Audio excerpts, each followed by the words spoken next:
Okay, we missed office hours, so I'm going to go ahead and kind of give you an overview just in case you want to check tonight, though tomorrow morning I'll be more than willing to help everybody.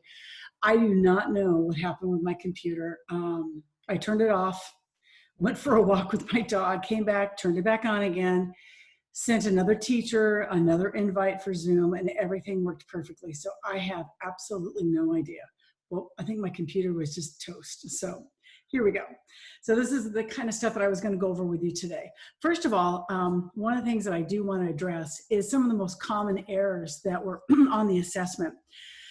The idea that mutations are the result of mRNA copying error. Well, while this can happen, this type of mutation is not inherited, okay? Because keep in mind, that would have happened within your actual cell.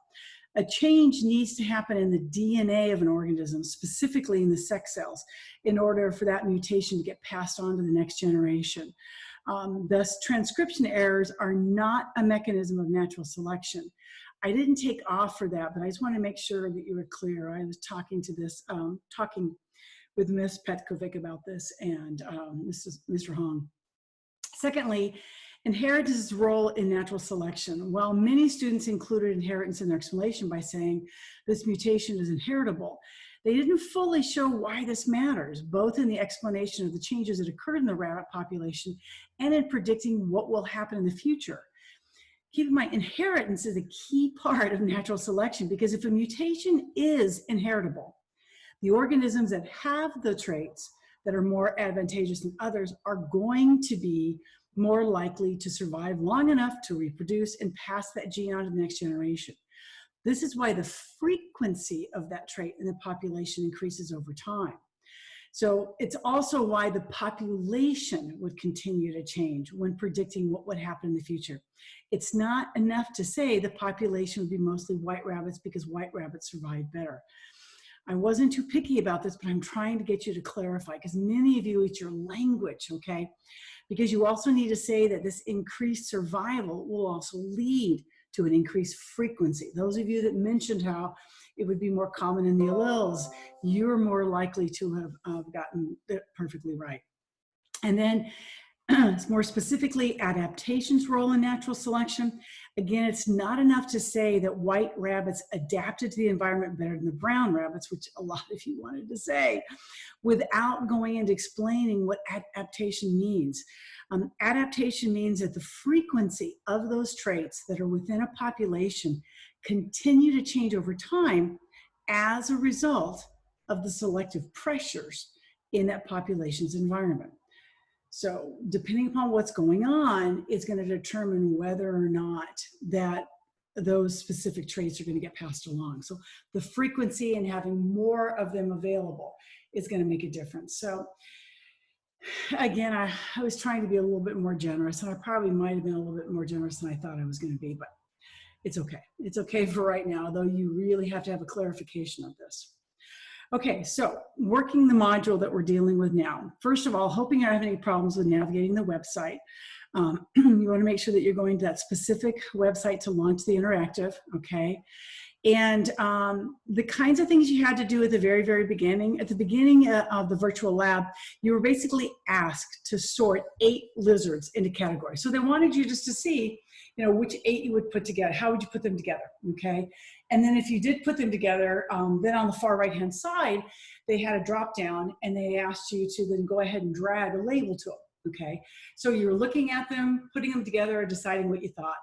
What criteria did you initially use to make your groups, and then did you revise your criteria later? So obviously later on in the activity you're going to be doing that. And adaptation is a structure or function that is common in a population because it enhances the ability to survive and reproduce in a particular environment, okay? So this is going to play a role with what's going on here. And so you're going to be thinking about that, okay? So what's true about the structure and the function? Again, we're going back to how you're categorizing these organisms. If you were to provide one evolutionary explanation for why lizards live in the same part of the habitat, for instance, why they lived in the grass areas, or why they lived on the trunk area, or why they lived in the upper area, would you have similar characteristics? What would those be? Okay, so you had to stop and look to see what would be something that would be true about those individual anoles or lizards, whatever you want to call them. What would be some of the traits that they would have that would help them to be more successful? Okay, those are your evolutionary explanations, okay? Again, now, what is an ecomorph? Again, you need to make sure that you understand that by the time you get done. And you'll see that at one point we talk about morphology and we talk about ecological niches. And that's where the term ecomorph comes from. How is an ecomorph different from a species? This is where it gets a little bit more specific on the type of evolution. Is it convergent? Is it divergent? And so when you're dealing with them, we'll address a little bit more of that. And it's something that you're probably going to have a much better understanding of once we finish the whole thing. Explain how a particular body feature of one of the lizard ecomorphs from the virtual lab is an adaptation to their particular niche. So you should be able to, by the time you're finished, taking a look at the different lizards and say, why do they live where they live? What is it about their physical features that have afforded them through, obviously, through the mutations and through passing it down through their alleles, allowed them to adapt better to their environment. Okay, so these are all the kinds of things you're going to be addressing within this activity. You really can't go fast through this activity because a lot of information are being given. So with module 1, the check-in questions on Canvas, in the text box provided, you're going to answer the following question in 2 to 3 sentences. What is an ecomorph and what causes it? And provide evidence from module 1. So the little brief definition that I gave you really wasn't a definition. It was just an example as to where the term came from. That's not a definition. So you need to make sure that you're able to tell me what it is by giving me evidence, giving me an example from module 1, okay, specifically. Keep in mind, I'm kind of breaking the packet up. Some teachers are giving you the full packet. I broke it up a little bit. I'm going to break up the next part, and then next part's going to be 2 parts, module 2 and 3. And that's what you're going to be getting tomorrow. And then module 4 will be the next time. Okay, so the Lizard Evolution Virtual Lab, the bottom line is you can see that in the Caribbean, you've got all these islands that are here, okay? And apparently there's more than 700. So there's some real itty bitty islands, right? And they're home to about 150 species of anoles, okay? A group of lizards of the genus Anolis, okay? 150 species, okay? Hard part is keeping the idea of what a species is. And we'll deal with that in just a second. These lizards live in diverse habitats and vary greatly in size and other physical characteristics such as leg and tail length and skin color and pattern, okay? The things that you're having to deal with in this module 1, okay? So why are there so many species of anoles and how did they evolve, okay? Well, to be able to answer these questions, you're going to perform several exercises modeled after actual research studies. That's what the little videos are showing you. The lab is divided into 4 modules, each one involving data collection, calculations, analysis, and answering questions. Now, some of the data, we're not going to go into the extent that they do in the video. In other words, we're not going to get into figuring out some of the statistical analysis stuff. Just the mean part is all we're going to do. So, first of all, do we understand what a species is? Most of you have learned the idea that kingdoms are made up of phylums, and phylums are made up of class, and class are made up of orders, and orders are made up of families, and families are made of genus, and genus are made up of species, okay? So you can see that basically species is another classification, but it's the most basic unit of a classification of organisms. So you can see where we have all of these dogs, okay? Now dogs are a single species. A species is a group of closely related organisms that are very similar to each other and are usually capable of interbreeding and producing fertile offspring. So as crazy as it is, you know, you could have this Bernese right here in the middle. This Bernese could have a little fling here with this Dobie over here, okay? And they could have some really cute little offspring, okay? Because they're the same species. It means they have the same number of chromosomes and a whole bunch of other stuff that's going to play a role here. So they're not so different that they can't interbreed. So they've got to be able to breed and have offspring that are able to have offspring, okay? So that's the definition of a species, all right? And again, it's the most basic unit of an organism, okay? So then why are there so many different types of dogs? Because they're basically just different variations of the dog, okay? Differences found within a group of organisms of any species caused by genetic DNA differences, meaning the genotypical variation, and then expressed as genotypic feature differences, that's your phenotype variation, okay?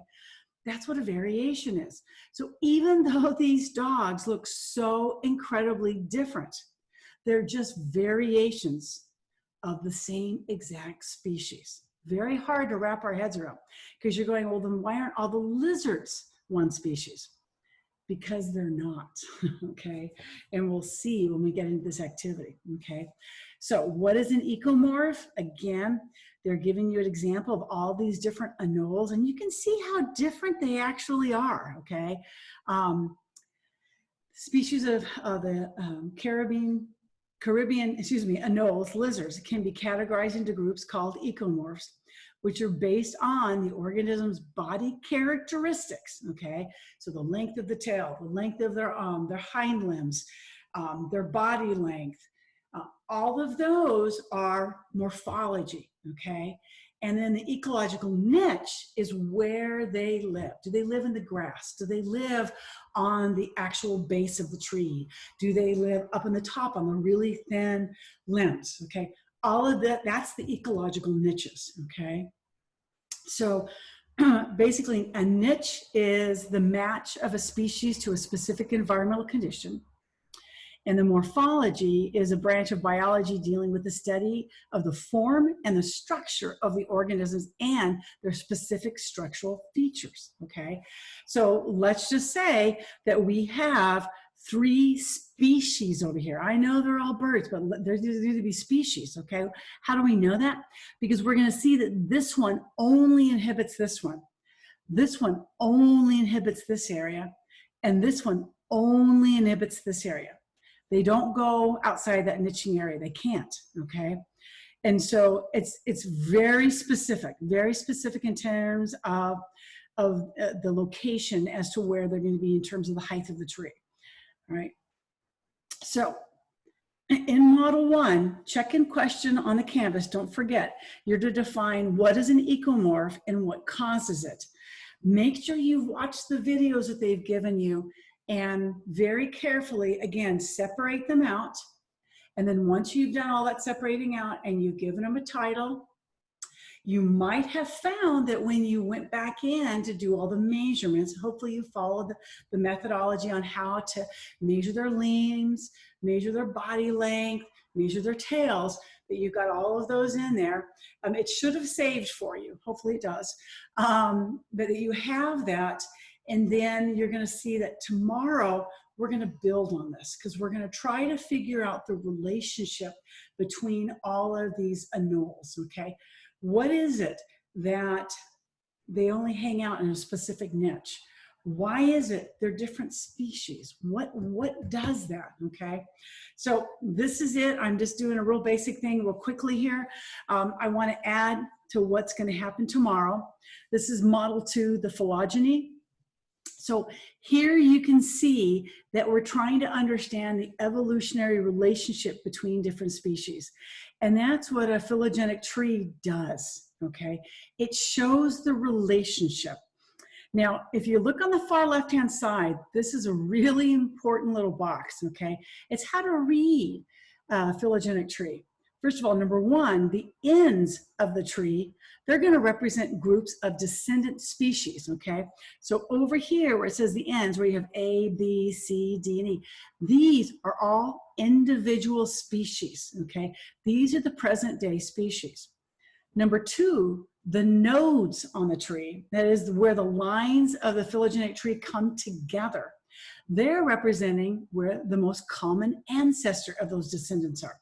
So right here would be the most common ancestor for both of these, okay? Here would be the most common ancestor for both sets of these. This would be the most common ancestor for all of them, okay? Now, the longer the line is, what that implies is that the more time has passed for the changes to occur, okay?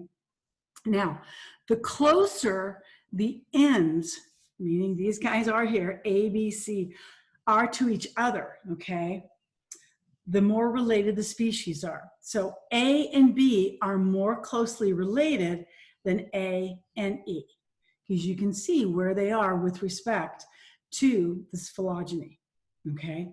Now, this video is fantastic, so you really do want to watch it. I probably watch it more than once because it really goes into explaining what phylogenetic trees are all about, okay? Now, where this is going to lead us to understand is what convergent versus divergent evolution is, okay? In Model 2, you're going to be focusing on a phylogeny of anoa lizards. The study of phylogeny, as we said before, is the study of the evolutionary history of one species or group. A phylogenists tries to answer the basic question, where did a species come from? And what is it closely related to? What is it closely related to? The answer is less simple than just focusing on what the two organisms look like, because that can be tricky, that can fool you. For example, in the phylogenetic tree below, is a dolphin more closely related to a shark or a puma, okay? Now, you're more likely gonna say, well, look at this, okay? They're obviously both water animals or adapted to it, and yet, if we look more at the morphology of the organisms, the cartilaginous scale, the gills, the scale tentacles for the skin, completely different from a dolphin, because dolphin has a bony skeleton, it has lungs, it has mammary glands. A dolphin is more closely related to a puma because it's actually a mammal, okay? It's not a fish, which is what a shark is, okay? It's a cartilaginous, meaning it's cartilage, like your nose, that's cartilage up there, okay? Instead of bone, like your arm. So the key thing is that you'd be fooled to think that these two are from the same, but they're not. They're not as closely related as you think they would be. These are more closely related, okay? Just like that A and B would be, okay? So how does this play a role with convergent and divergent? Well, this phenomenon can be explained through two evolutionary processes. Convergent evolution is when two species with different ancestors become more similar over time, and this is a long period of time. This occurs when they live in similar environments, okay? For example, because both dolphins and sharks live in water, they share a similar environmental pressure, which means advantageous traits like streamlined body and powerful tail fins become more frequent in those alleles getting passed down from their parents in the population over time, okay? So their structure came to be because it was more advantageous for the environment in which they were living in, okay? So that streamlined shape due to aquatic environment, that's a selected pressure, that's an environmental pressure, okay? And this is gonna help tie it into the ecomorph idea. Whereas divergent evolution is when new species develop from the same common ancestor. They're going to be really close, okay? So this can occur when a shift in environment, such as an increase or decreased competition, causes a population to develop enough new traits over time to become completely new species. For example, the different finch species that Darwin studied came from the same common ancestor from South America, but they developed into different traits over time depending upon what the different food sources were on those various islands of the Galapagos. And so the key thing here is that it's often referred to as adaptive radiation, but what happened here is they came from the same, but then they diverged off, okay? Unlike where these guys, so these guys all came from exactly the same, but diverged to various islands of what their needs were. Whereas the convergent one, these guys have a much further common ancestor. Okay, they're further apart, but because of the environmental pressures of where they live, they're more similar. Okay, so normally I'd be opening this up for questions, but since we didn't have office hours today, so hopefully I'm going to have this up here for you so that you can listen to it again. I will be there tomorrow morning at 8 o'clock, and I'll be there to kind of help you guys through some of the part of the new lessons, because module 2 and 3 is a little bit challenging. Okay, though I am going to videotape it. So, all right, thanks.